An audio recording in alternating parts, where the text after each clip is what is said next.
We are live. Hi, everybody. Waiting for people to come on. Good morning if you're in uh, Eastern time zone, US or Canada. Good afternoon if you are in Europe.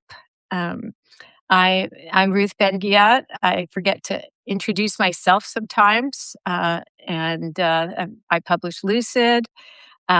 You've got two historians here today, and I'm here with Anne Applebaum, who you will know, renowned historian and journalist.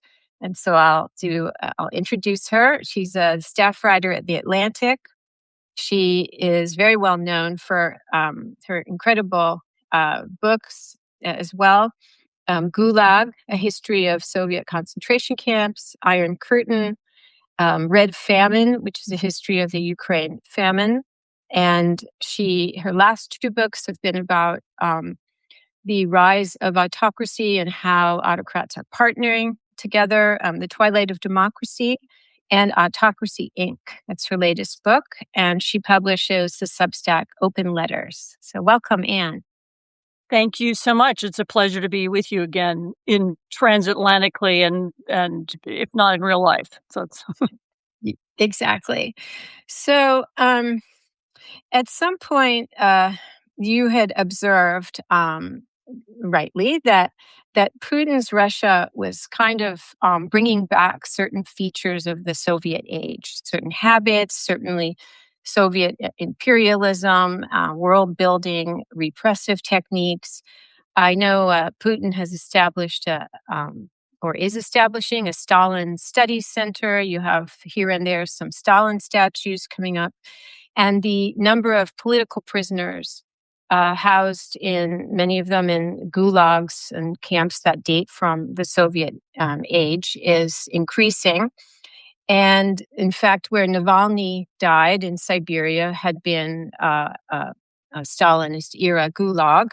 And for people listening, this brought back the whole system of getting people to the gulags in the cattle cars, very, very long journeys, exhausting journeys before you even arrive. And this was a feature, of course, of earlier years, and now these practices are being revived. So I thought we could start by talking about that. We hear that Putin he thinks of himself as reviving kind of the Soviet imperial ambitions. Now he's having some trouble. Do you want to talk about that to start us Sure. off? Sure. I mean, one thing to understand about Russia is that after the fall of the Soviet Union, there was some attempt to reckon with the communist past, and there were a few things that were done, but the system itself never really confronted what had happened under Stalin. So much so that these prisons you were rightly speaking about were there through the 90s and 2000s. I actually was in a prison, this is many years ago now, in Arkhangelsk, and this is well after the fall of the Soviet Union, which was a prison that had been a Soviet-era prison, and it looked exactly like the prisons I read described in memoirs of the Gulag. So there are elements of the old system that never went away. And were never successfully removed. And there are many people believe that that's part of Russia's problem, is that there was no confrontation with what had happened and no moving on. Having said that, you're right that Putin himself has deliberately tried to invoke and rehabilitate and bring back, I mean, in some cases, just sort of literal KGB playbooks. The Russian occupation of Ukraine, starting with Crimea, but including now the territories of eastern Ukraine, looks exactly, I mean, down to the last detail. It looks exactly like the Sovietization of Eastern, Poland and Eastern Hungary and so on at the very end of the Second World War. I mean, with the same thing, soldiers in fake uniforms and making people change what language they spoke. And I mean, the occupation of the Baltic states, very similar. This is all KGB playbook, how you occupy and Sovietize or Russify a country.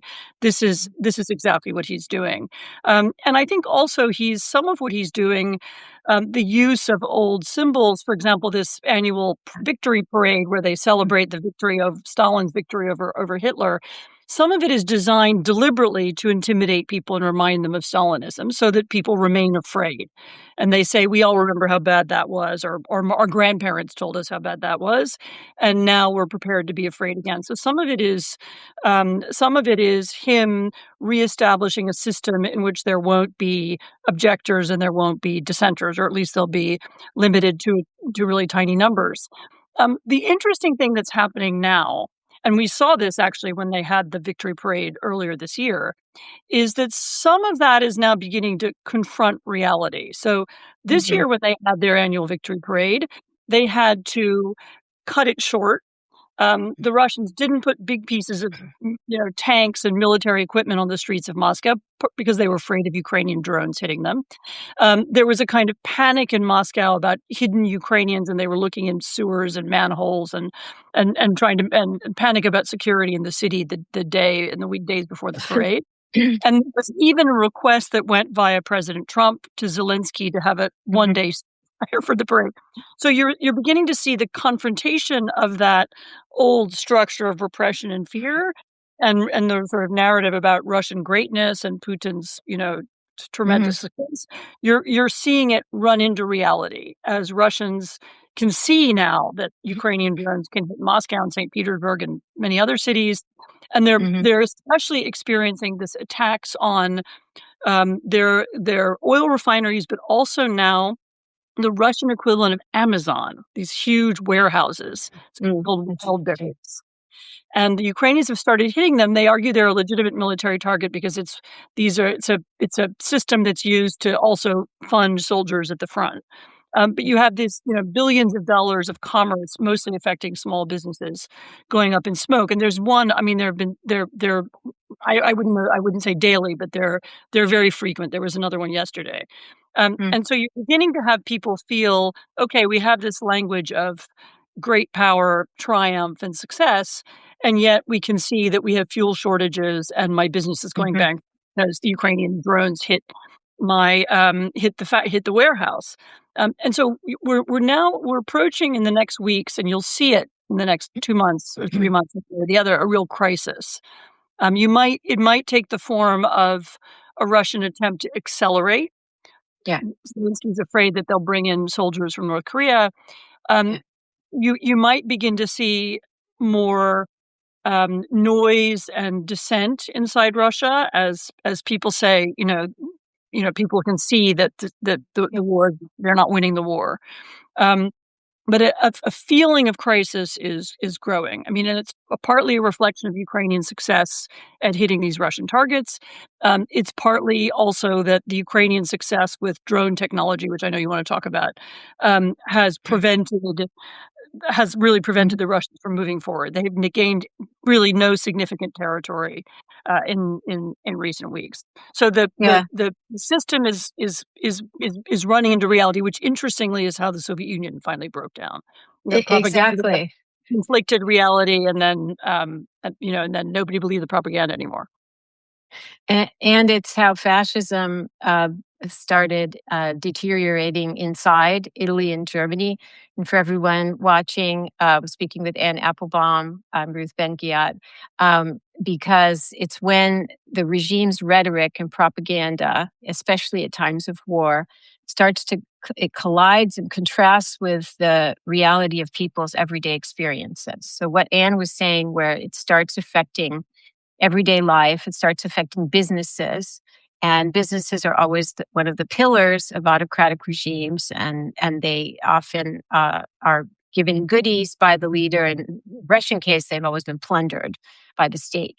But when they start to wake up and see their profits affected, is when disaffection can spread.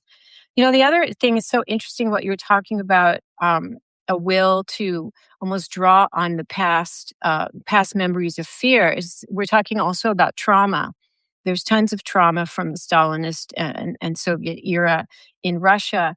And in a way, I wonder if it's less effective for young people because not only because they're like they become the cattle, feed for the army, and that's why hundreds of thousands were trying to leave at the beginning of the war. But they have more information today because of digital media and transnational networks that form on social media. And I wonder if this almost re-traumatization that Putin tries, because he is an intelligence operative. He does psychological warfare. That's his specialty. Um, and perhaps it's not the conditions of media and information ecosphere today are not as conducive to that, to being a closed in, except in places like North Korea, right? Yes, although Putin has really specialized in learning how to make the internet work for Yeah, him. yeah, And of course, many of the tactics that he invented, we see in many other countries, including the United States. And so rather than presenting Russians with a single line, here's one narrative and you see it in all the same newspapers and all the television stations, he will present many conflicting narratives all at once. He will offer, or the state media will offer multiple explanations. And part of the effort of what Russian propaganda does, and this is a difference from Stalinism, yeah, is to make people see so many different explanations and so much information that they say, right, I have no idea what's happening. I don't know what's true. I don't believe in anything. I'm staying home. And yeah, so the purpose of Russian propaganda nowadays, and this is true, this is also true of other autocratic states as well as would-be autocrats and democracies, is to confuse people and make them nihilistic and make yes, them apathetic. And so his goal is to prevent people from wanting to become dissidents or wanting to really do anything or participate in politics at all. yeah. Because they're presented with so much confusion and so many contradictory explanations that they just say, "I don't believe anybody." Yeah, it reminds me that in my book Strongmen, I had a few lines that in 1939, Mussolini, the old school dictator, he had been a journalist and he micromanaged the press to a crazy degree. And he forbid the use of question marks in newspaper article headings Mhm, because then propaganda was about establishing, usually fake certainties, and that was the party line, like we have with who won the 2020 election um, in the U.S. And I said at the time in Strongman that Putin raises question marks about everything. So mhm, that's one of the differences between the old and the new. mhm. So, what would you say? Like this, speaking of the U.S., because we mentioned the U.S. Briefly, the state of U.S. policy toward Ukraine. It is speaking of also confusing people. It seems difficult, and part of that's by design. Part is to do with the circumstances of this government, the Trump government, where I want to just say one thing to people that what we're seeing is a partial privatization of foreign policy, where you have what scholars of autocracy call the inner sanctum that takes over. A few people who have no expertise in the region. They're not professional diplomats. They are making policy. They usually include family members, cronies, people from the old days. So in Russia, Putin had his St. Petersburg crew that he relied on as advisors. And here we have Steve Witkoff and Jared Kushner showing up, and not only in Ukraine, also Iran. So this is something I just want to flag for people because this is what happens in autocracies when you have kind of the formation of oligarchies. So you sideline experts, you sideline people who work from objective knowledge and also will give blunt feedback to the leader because this kind of leader doesn't want blunt feedback. So you have instead the Kushners and the Witkoffs doing policy, which makes it more likely to have mistakes and impasses. And so it seems like it's hard to get a grip on U.S. policy right now toward Ukraine. Can you Can you enlighten us?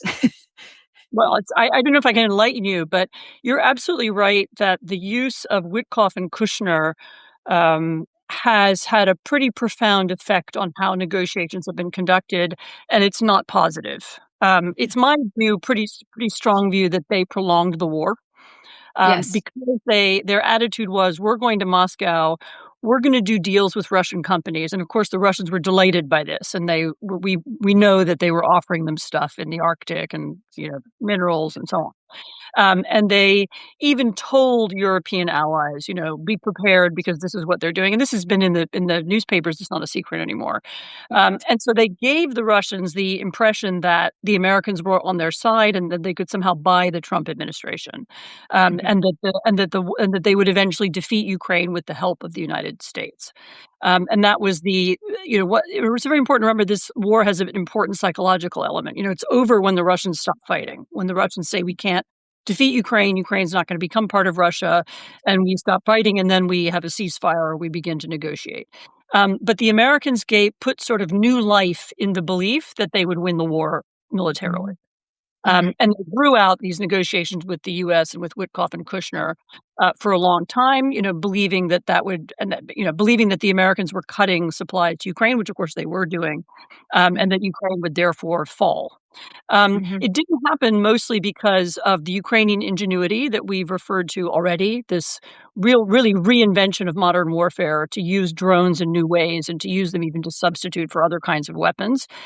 And it didn't fall because the European countries, again, I think against expectations, stepped up to the plate and began funding the Ukrainian war effort and the Ukrainian economy. And so you have now this so-called coalition of the willing, which does not really include the United States anymore, but includes most countries in Europe plus a few others, Australia, South Korea, and others. And they have kept the Ukrainians fighting, and as I said, the Ukrainians have been holding the line for some months now. Um, y you know, but you're right to point to this personalization of policy. These were mhm. people, Kushner and Witkoff were people who didn't understand Putin. When they were they mi seemed at one point have misunderstood something Putin was offering them to be some kind of land swap deal, which apparently was not on offer. Yeah. They don't really know the geography of Ukraine. They don't know what we're talking about when we talk about this part of Donbass or that part of Crimea. And so they were seen by the Russians and really by everybody as incompetents who were bumbling along. And as I said, the Russians thought, well, we can rip these people off and Mm, and win the war that way. Where we are now is hard to parse, and I don't think, I mean, it's just objectively hard because Trump says contradictory things. that's right. It seems that he has now some frustration with Putin, who didn't actually ever wanna end the war, and Trump seems to have mistakenly believed that he would, or that Trump was so charming that he would persuade Putin to end it anyway. So he seems to be there's some level of frustration, and there is some grudging recognition that Zelensky is represents a country that's very talented and has new assets. It has this new kind of warfare that other people want, including people in the Gulf and people elsewhere in the world. Um, Remember, Trump's sons now have big investments in drone companies. That I don't know whether that's a factor, but could be Yeah. something that he's aware of. And so he now grudgingly sees Zelensky as a kind of, not a loser anyway. He's a Trump likes to be on the side of whoever wins. Okay. That hasn't stopped him from saying contradictory things. He says he will help the Ukrainians have access to more anti-ballistic, anti-missile technology one day, and then the next day he says that he won't. The Atlantic has a very good story that went up in the last day or two about Zelensky was trying to convince him basically to get Elon Musk to give them extra access to Starlink to help them hit Mhm. targets inside Russia. It seems like that hasn't happened, although who knows? And so Trump continually says contradictory things in public. He's warmer about Zelensky than he was, but not warm enough to actually do much that makes a difference. There is still U.S. Ukrainian intelligence cooperation, and we know that exists, and the Ukrainians think it's important. But the U.S. is otherwise not helping Ukraine much anymore. Um, Yeah. and so you have this situation of general confusion. which is still, as I said, it works to Putin's advantage Yeah. because Putin is, still thinks that he can outlast the Ukrainians and that he can, break up Europe and that his propaganda will help get pro-Russian political parties elected in Europe and that he can still win that way. And Trump has still never said anything clear, clear, Right. I'm going to help Ukraine. I'll make sure they don't lose. And would he, if he were able to say something clear, that might be the thing that would convince the Russians to stop the war. I mean, it has been explained to Trump many, many times that the war, as I said, now I'm repeating myself, the war ends when the Russians stop fighting. And so the Yeah. question is, how do we get the Russians to stop fighting? And Trump keeps acting like he said it again the other day. He said something about, well, Zelensky has to end the war or something. Zelensky can't end Well, the war. because in the telling of propaganda, not only the Kremlin, but often its parrots in the U.S. and elsewhere, it was Ukraine who started the war, right? So there's all of that confusion too. That's a classic maneuver to blame, the person, the entity you're targeting for starting the war, and thus justify your aggression. So there's confusion narrative sewed into the heart of this. Yeah, But yeah, and remember early on in the war, people who quite didn't probably understand Putin's and autocratic psychology or strategy kept saying, this is very early, like 2022. Oh, if we just give Putin an off ramp, he'll be fine. He'll stop. I'm like thinking, that's not how they roll. And the other thing is, it's important to you mentioned Russification in passing, so people should understand, and many of you do, that this is a war not just for territory, but really to obliterate any notion of Ukraine as an independent, sovereign culture and nation. In that sense, it's identitarian war, mhm, and so I observed some years ago. It was a particularly bleak observation that if you're trying to annihilate a people and their identity, every day that Putin kills, that Russians kill Ukrainians is a victory for Putin, and they've been Russifying by kidnapping children. I've forgotten. I think tens of thousands of children, and these children are not. They're sent to being just like the Nazis did with Poles, and there's a whole history of autocratic kidnapping of children, and they're being Russified. These children, mhm. and so it's a larger cultural, ideological context for this war, which is another reason that he wants to keep on fighting. And he will not, it will be very difficult for him to just decide, like, as though he were a non autocratic leader, that we're going to throw in the towel. That's too much. This is Yeah. not how they operate. Yeah, no, no, it's important that there's you pointed exactly to the difference. If the Russians end the war, if the Russians stop fighting, the war is over. If the Ukrainians stop fighting, Ukraine is over. Ukraine doesn't exist anymore. So they will, their country will be occupied and terrorized. They will lose their state. They will lose their language. The current leaders will be murdered. So they have no choice but to fight. They have to continue to fight to defend their country. And Yeah. that's the thing that Trump has just resisted understanding. Just resisted Yeah. it. Yeah, and there are reasons for that too.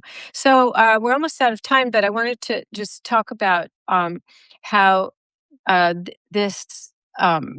this war has become a laboratory for new kinds of weapons, new kinds of strategies, and by the way, everyone, underestimating the adversary is something that autocrats do routinely out of hubris. And so both the Russians and I think the Americans and partly the world underestimated Ukrainian ingenuity.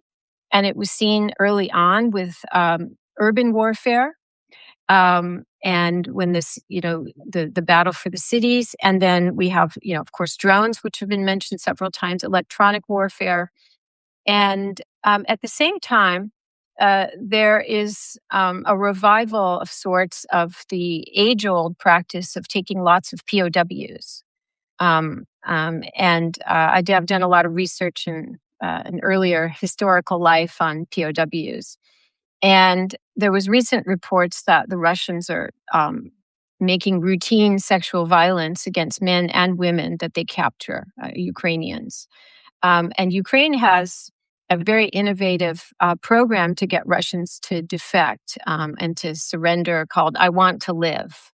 It's called, like, their messaging is superb. And literally, they called this the I Want to Live program, that Mhm. you surrender and become a Russian POW of the Ukrainians, and you get 3 square meals a day. It's a little bit what the Allies did with Italians in World War II, who were starving. They had obsolete weapons, and so they encouraged them to surrender and be able to live in captivity. Um, so it's very interesting, this mix of old and new that's Mhm. going on right now. In that sense, it's a laboratory, and it's an exact state of where we are in warfare, in the history of warfare. Mhm. No, I've written several times about Ukraine and the drones, and you can find them in the Atlantic or in my Substack. I always link to the Atlantic articles as well.